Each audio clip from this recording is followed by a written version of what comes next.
Lewis County 911. Oh my God, please help us. Please help us. Somebody's trying to kill us. What's going on? Somebody shot my husband. Somebody shot your husband? Yeah. Please send the ambulance. Please. Okay, is the person still there that shot him? I don't know. He left. Is there anybody else in the house with you?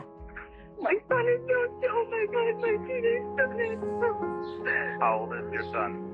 He's just 16. 16-year-old. Oh my God, I better rescue him. Okay, is your son in the basement with you too? Yeah, my son is in my basement too. Someone here? Are you okay? I'm okay. He shot me, but I don't know. Shot you? No, he shot me. Freak out. No, you can't. You can't. He left.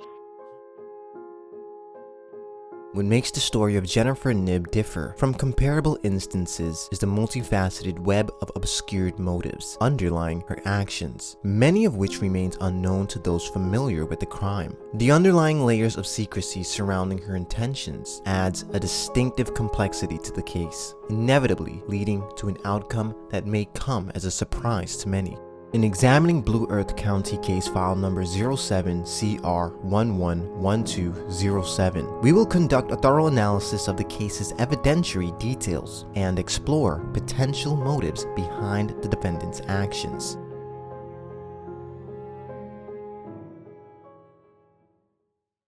In the early hours of August 31st, 2010, law enforcement officers from Blue Earth County responded to a 911 call placed by Jennifer, reporting a home invasion, during which an unknown assailant had fatally shot her husband, James. Upon their arrival at the scene, Jennifer informed officers that she had been in the bathroom when she heard a single gunshot. She further claimed that upon entering the bedroom, she encountered a masked intruder dressed in dark clothing, who subsequently restrained her by placing a rope around her neck, threatened her with a knife, and forcibly dragged her into the living room before fleeing the premises. All while their 16-year-old son Brady was sound asleep in the basement. Investigators would soon interview Brady in order to overrule his involvement in the crime. Can you tell me what happened out here today? Well, I was downstairs sleeping, and my mom came in at about 6 o'clock, or maybe a little earlier, and I slept right through the gunshot, I guess. I had a gun downstairs. I have a 22 for hunting and stuff, and so I grabbed that and put some shells in there because I didn't know where he was at or anything like that. So I go upstairs, and she told me to wait down there, but I went upstairs and I just sat in the entryway, and then she was crying and stuff, and then we waited till the police got there. During Jennifer's statement with police, she insinuated that her ex-boyfriend could possibly be a potential suspect, and so the investigation continued. I'm guessing, on the phone you kind of mentioned you kind of heard about things that had happened. What do you know about what happened? I guess what I have heard is that, well, initially there was a home invasion and there was a murder. Okay. How did you find out about this stuff? The news. Okay. When were you involved in a relationship with Jim? I think it was like a year before they were married. Before she married Jim? Yes. How long was that relationship? 2-3 years. Did it end well? Not very well, no. Okay, how'd you know Jim? He was just a friend of mine, I guess. Jim was always a good guy, and I never had a problem with him. It was always just kind of between me and Jen, I guess. Tuesday morning. Do you remember where you were at? Not exactly. I believe I was at work. Even Jen had mentioned, in her statements, well, you really should go and talk with my ex because, I think he's somebody that you should really look into. And what I'm trying to do with you, too, is if there's a surefire way that we can verify where you were at that morning, it makes life a lot easier for everybody, you know what I mean? Right, yeah. Despite Jennifer's assertions, investigators quickly became suspicious of her account and began to suspect her involvement in her husband's death, as there were many red flags that would arise during the investigation. Initially, there were no signs of forced entry into the residence, and a thorough search of the property revealed no evidence of footprints nor tire tracks, despite rainfall on the day of the incident, as the property was located on a farm. Furthermore, the property showed no indications consistent with the robbery, as no valuable items were ever taken or missing. Police also noted that the house did not seem ransacked, but rather messy. Investigators also noted that Jennifer had cuts on her legs and arms, which she claimed were from fighting off the alleged intruder. However, when taking a closer look, police believed that they were too neat to be caused amid a struggle, and believed they were self-inflicted. As the investigation progressed, law enforcement uncovered additional evidence that heightened their suspicions. It was revealed that in a month leading up to her husband's death, Jennifer had been engaged in an extramarital relationship, exchanging sexually explicit messages with another individual. Not only that, it had been later confirmed that Jennifer stated within her diary that she was no longer in love with her husband and had developed feelings for another man. Jennifer even went as far as planning to rendezvous with her newfound lover days before the murder. In addition to this newfound evidence, family members of Jennifer stated that she was tired of being the breadwinner in the relationship and eventually began stealing pills from her job as a registered nurse. This would soon develop into a dependency on prescription pain medications, further intensifying her financial difficulties. In September 2010, a special agent from the Minnesota Bureau of Criminal Apprehension, alongside a detective from the Blue Earth County Sheriff's Department, arrested Jennifer on suspicion of murder. Although she initially exercised her right to remain silent, Jennifer contacted the investigators the following day, expressing her willingness to cooperate and provide a statement. Kind of the theme of the day everyone has told me that I've talked to. Brady had this business. So it was the day before the wake. And he ended up having this crap too. How long did it last? Was it a while? It was a good 3-4 days. He had a fever and stuff too. So, just a couple questions. Can I ask some questions or no? You can, but what we have to clarify a couple things, Jen, just for the record, is that you initiated and told the jail that you wanted to talk to us. Yes. So that's why we came in here. Yes. And met with you. And then the other thing is, for us to talk to you at all, we have to read your rights because you're in custody now. Sure. So I do have to do that again. Okay. And if Go there's ahead. a question you don't want to answer or something like that, you never have to. Right. That's maybe I haven't made that clear before, but I do have to go through that again. Okay. Fine. All right. You have the right to remain silent.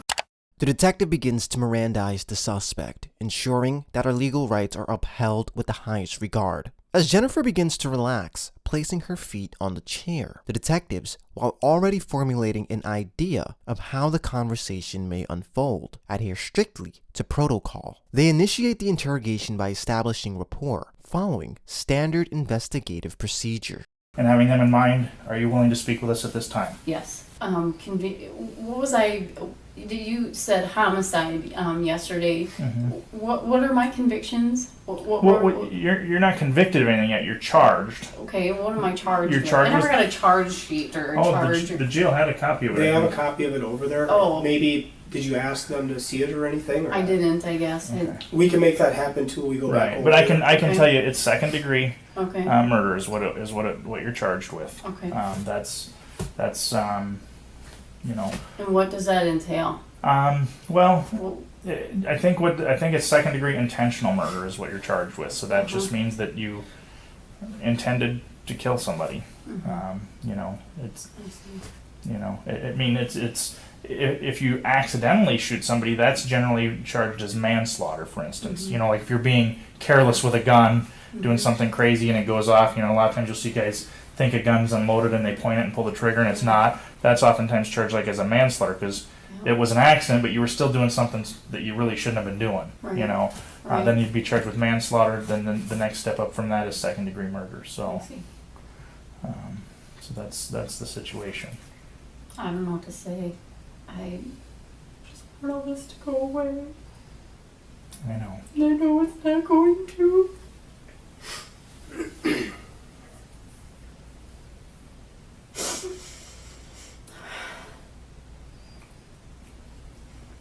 And I think sometimes it's what we're talking to you about without us knowing what exactly happened.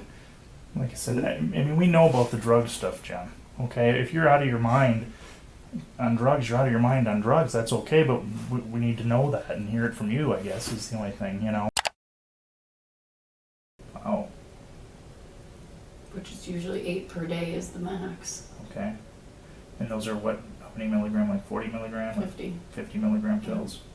To provide a bit of context, addiction to pain medications, especially opioids, alters the brain's reward system, which in turn creates a dependency and compulsive drug use. Many people use drugs to cope with physical and emotional pain, but over time, addiction can lead to poor judgment, impulsivity, and erratic behavior. This often results in criminal activities like theft, drug dealing, or fraud to support the habit. Socioeconomic factors such as financial strain and social isolation can further push individuals into crime. Wow. My life wasn't, this is how it was supposed to go.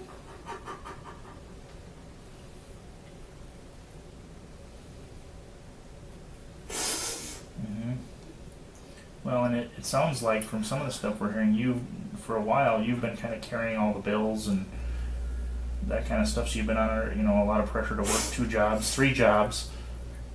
I'm sure that doesn't help. I never wanted to hurt anybody. But I am an honest person. I'm not a liar.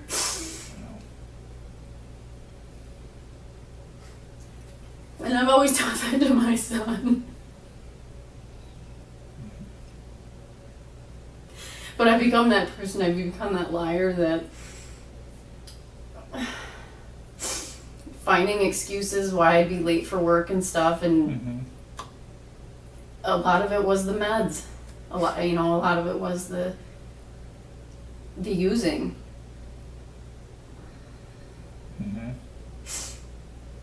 And I worked in healthcare. I knew you could get help, but I didn't do it.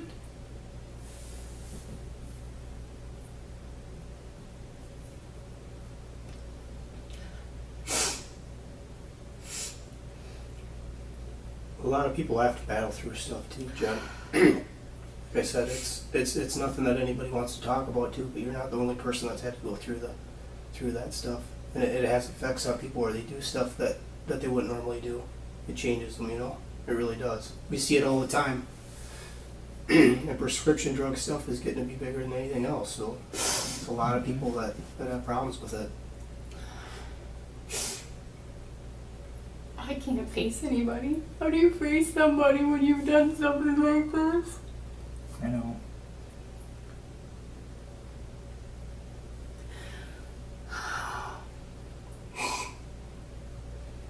It was like I was there, but I wasn't. Like you were not in your person watching yourself do something and... Saying it was the devil. Get rid of it. Was there voices telling you that? Did you feel like you were hallucinating?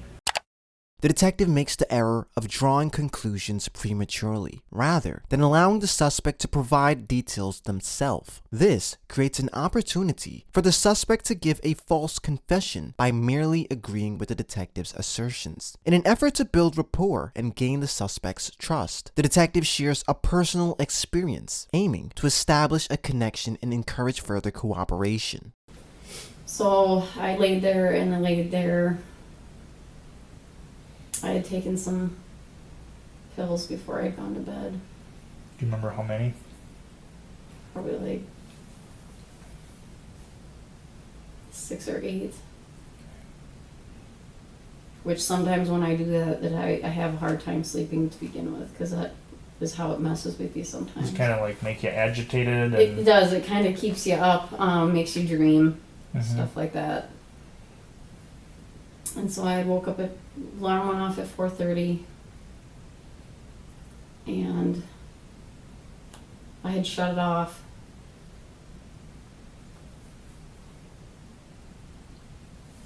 And I think I had a couple more pills laying on the nightstand that I had taken. I'm trying to remember if I had water there, if I just took them dry. I don't even know. And I had fallen back asleep though.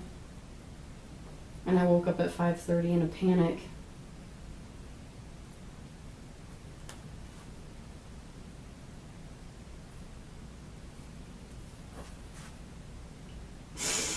And that's when I went out and I got the gun. And I loaded one shell. And I came back into the bedroom.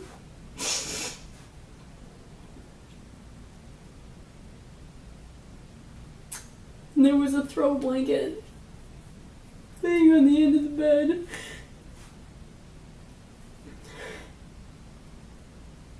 So I took that and kind of rested the gun on his shoulder. And they just kept saying, he's the devil, he's the devil. He's the... And I pulled the trigger. It's okay.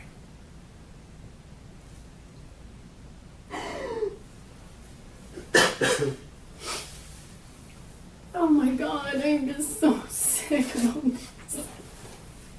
This is not me. I am not this person.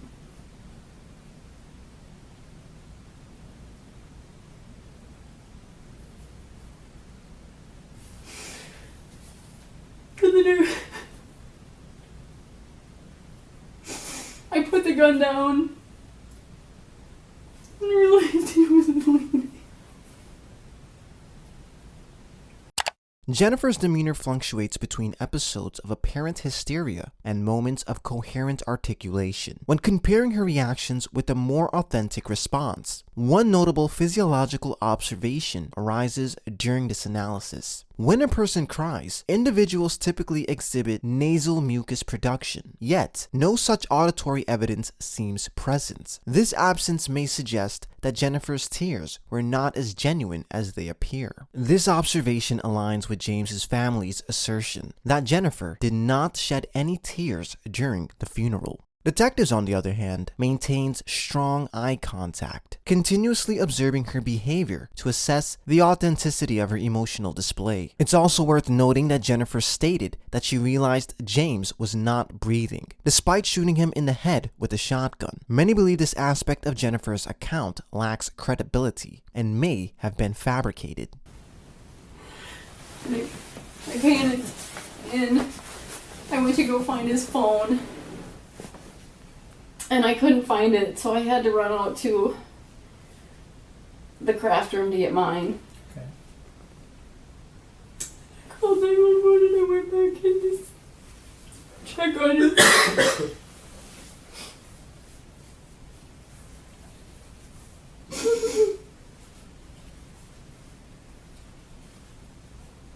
I couldn't feel a pulse. Where did you check, on his neck or his wrist, or? I think I checked on his wrist and his neck. Okay. I can't remember, to be honest with you, I can't. But at that point, you knew he was gone.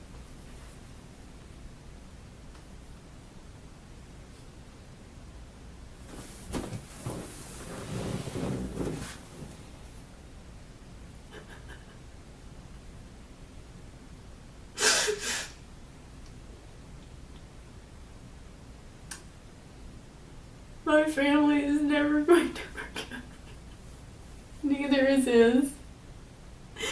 And my son. I think it's a lot to ask for them to forgive, but I think at the same time, Jen, you're giving them some answers too. Mm-hmm. And that's important for them. You can't control what they do or how they feel. All you can control right now is your actions from this point forward. Okay, and you made a horrible mistake. There's no disputing that. I'm not going to minimize it. Okay, Mm-hmm. we all know that. You know, I said we don't think you're dumb. You know that. Mm-hmm. You know, but all you can control from here on out is your actions from this point forward, and all you can do is try to be the best person you can be, and set that example for Brady that even when you make a mistake, you can be honest with it. You can, you know, take your punishment and try and do the right thing. Try to make your amends with who will accept it and who, you know. You know, your dad, I don't know him, but he's going to be your dad always, and your mom's going to be your mom, and they will still love you, you know. Will they be disappointed? Will they be hurt? Sure. That's not my lie to that either. Of course they will, but they will still care about you. Okay. I believe that.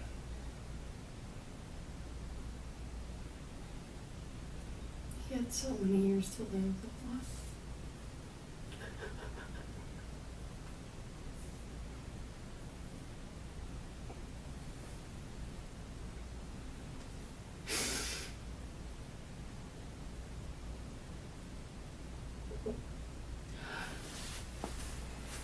I never thought,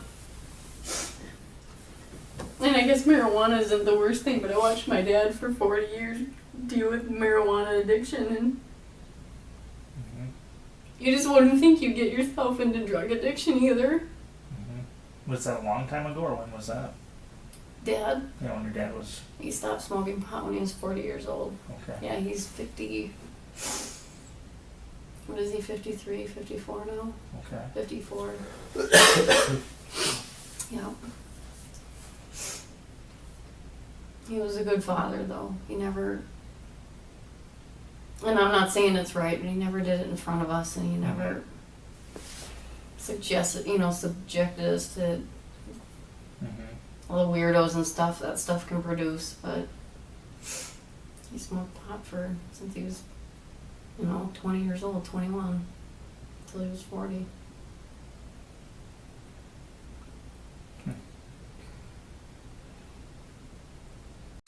Jennifer attempts to draw a parallel between her father's struggle with marijuana use and her own dependence on prescription pain medications, framing this correlation as a means to rationalize her behavior. This cognitive association appears to function as a coping mechanism, potentially positioning her addiction with a broader familial context, thereby suggesting a hereditary predisposition towards substance dependency. I just have to clarify a couple things, okay? Yeah. You said that there was a throw rug, is what you describe it as? Throw blanket. Throw blanket. Yeah. And you put that up there on his shoulder and rested the gun on it. Was that for any other reason other than to stabilize the gun? Were you trying to make it quieter so that Brady wouldn't wake up or anything like that? I mean, was it like around the barrel at all, or was that your thinking at that time, to not wake up Brady, or not? No, maybe not. I think because I was shaking so bad, it was rattling. Okay. Just like you were I trembling? mean, yeah. Okay. Even though Jim was a heavy sleeper, but...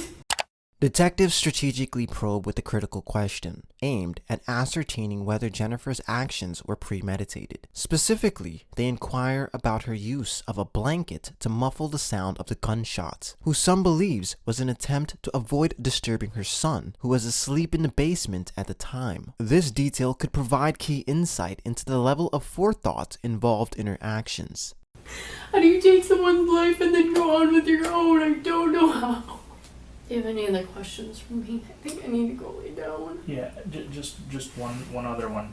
It was the same gun that he had taught you to shoot? Yes. And what kind of gun is that? I mean, is it a 12 gauge or a 20 gauge? Is it a shotgun? It's a shotgun with a scope. Okay, and it's the action. Do you know what kind of action it is? How you have to load a bullet in it? Like a semi-automatic? Is that what you mean? Do you have to pump it? You have to pump it. Okay, is that in order to? Okay, because there is another gun up there that Brady brought up. Yes. And I just want to verify we're on, because we'll have to sort that out, and our scientists will have to do that. And you used the ammunition you said was the same ammunition? Yep. And it was what kind? Was it birdshot or slug? It was slug, I think. Okay. And do you know the difference? No. To be honest, I don't. Okay. No. But that's what you were shooting outside, was slugs? I believe it was slugs. Which is what you use for deer hunting, is what he's having you practice with? I think so, yes. Okay. And I know Mike said that we weren't going to push you, and is it okay if I ask you? Because I was wondering too, and because we had talked that morning and stuff, and then I went in there and you were on the couch sitting there with Brady. Things that kind of, there was stuff laying there in the room, and there was a chair that was moved and stuff. When did all that stuff get put in the room or changed, or? Because our assumption was that it, you kind of set that stuff up. I can't remember. if it was before or after. Okay. Do you remember though what was put out there and moved around and stuff? I know I had pushed the chair. I had disheveled the chair. Yeah. The like rocking. Yeah, the type rocking chair. chair with the newsstand next to it. Okay. And the rope and the knife. And where did the rope come from? It was on the counter. Okay. And the knife is a kitchen knife? Yeah. And then the sai, that big weed cutter thing, Mm-hmm. how does that come into play in this? Were you thinking that would help your story about an intruder, or It was out in the garage. in the attached garage? Yeah. Okay. And so you brought that in there and Yes. just laid it down? Yes. Okay. That would have been before you called 911, though. Yes. And I know I just have a couple other quick questions. When I talked to you before, remember I asked you about impact spatter on your clothing? Yeah. The clothing that we collected from you, was it the clothing you were wearing at the time? Yeah. It was. But you were very confident that there would be no impact spatter on there. Why is that? Or Oh, I don't know. you just were playing that? Yeah. Okay. Because that day you said, oh, there won't be any blood spatter on my clothing. I didn't. I don't even remember that, to be Okay. honest with you. I Okay. don't. Okay. I just was wondering if you had changed clothes or something, or No. why you were, because you were very confident in that answer.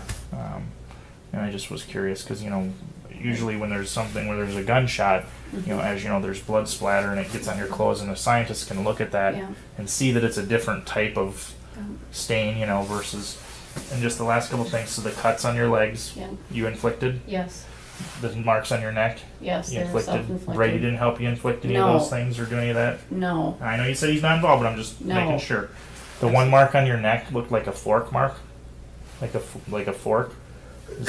What did you use to make the marks on your neck? I guess is what I'm The asking. knife. You used the knife to make the marks on your neck. Yeah. Okay.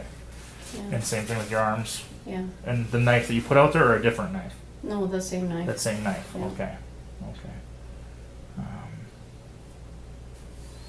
And I can't, and I know that, there's probably more questions. Is there anything that you want us to make sure that goes in the report that the prosecutor knows that, I know you're sorry, right? Very. That's Sorry. obvious. That's obvious. But have you talked to anybody and told anybody about this yet, Jen? No. Besides us? No. You're not called your dad or talked to anybody? No. Okay.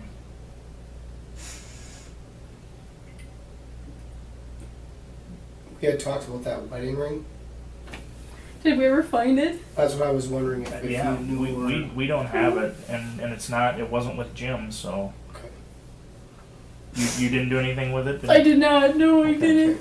Well, somebody. His sister is kind of messed up though, and we caught her out at the farm after this happened, and she was taking some of his shirts and stuff, and I'm almost adamant she took it, but I don't know for sure. Okay. Leslie. Okay. In retrospect, though Jennifer undeniably perpetrated this heinous crime, it was reported that she refused to relinquish James's personal belongings to his family. Despite the family's request for these items due to their sentimental value, Jennifer withheld access. According to Midwest Crime Files, Jennifer's family was still trying to collect the life insurance on her behalf. A couple other just quick things. Ed Erickson, Yeah. you two never actually slept together? No. It was all just texting. It was all texting. So it was Yes. just flirting. Absolutely. It was never anything physical. Absolutely not. Okay. Nothing physical ever. Okay. No. Okay. No. So he knew nothing of any of this. No, absolutely I mean, he not. didn't- Oh, no. No. Didn't say get rid of your husband. No, and no, no. No, no. Nothing like that. So No. he's not involved in this in any way. No, he's not. No, he's Okay. not. Okay. No. And that ex-boyfriend you had brought up too. That Mm-hmm. I mean, It's probably a way for me just to try to get some of the heat off of me, I guess. you didn't have consultation from anyone else or talk to anybody else. These other names that were brought up at all. You didn't talk to them about No. this, or they didn't give you ideas on it or anything. No, no, no. Oh, And goodness. we're just verifying that because if we need to go talk to those Oh, people, we sure. don't want to go talk to them if they're Right. not involved in their No, nobody else was involved. No, it was just me. The one other curious thing I do have is the when you did, I understand you're in a panic at that point. Mm-hmm. This happened, boom, oh my God, what did I do? You're in a panic. Is there what's the reason you went with the intruder argument? Had you ever read about any other cases around this area like that or something, or Anything like that? There's not a movie or something. Why did that get in your head? It just seems weird. I don't know. Okay. I don't know. Okay. To be honest. Okay. I honestly don't know. Okay, and that's fine. It's just something to me that's kind of a odd thing why that would be the, I'm not sure. you know, and it just, yeah, you know, it's a weird thing that popped in your head in that moment. That's what popped in your head. So, okay. So go ahead, Paul. No, go ahead. Oh, I was just gonna say that maybe Mike and I would talk for a couple minutes outside too, and then come in and see if you need anything else real quick. Sure. Okay. Go ahead. All right. Do you need anything else? Do you need another pop, or are you No, this is fine. Oh, Thank you. sure, because we can get something if you need something. Thank you. candy bar or anything like that? No. Sure. I can't eat, Okay. to be honest. Thank you.